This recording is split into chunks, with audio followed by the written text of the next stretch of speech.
Hello everyone, welcome back to our channel. So today in this video, I'm going to talk about how do you use Klarna with PayPal. So let's get into the video.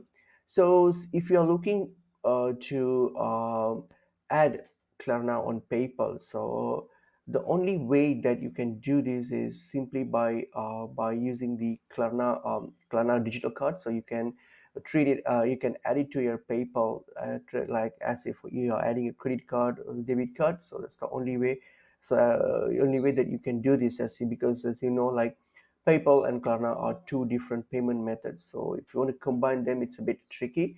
But the option we have here is when you get to your wallet here. So the only way that you can do is like click on link to card. So as if you're going to link your credit or debit card. So this is either the same way. So we're going to link our card, which here is our PayPal card. So what you're going to do, you're going to just type in, plug in your PayPal card number, the type, all right, and the expiry date and CVV, all those information, and hit on link card.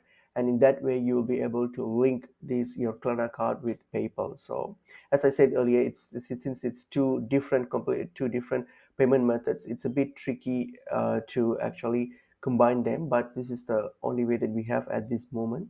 So try and give it a go and see how it goes. So hope this video is helpful to you all. I will see you all in another video. Thank you.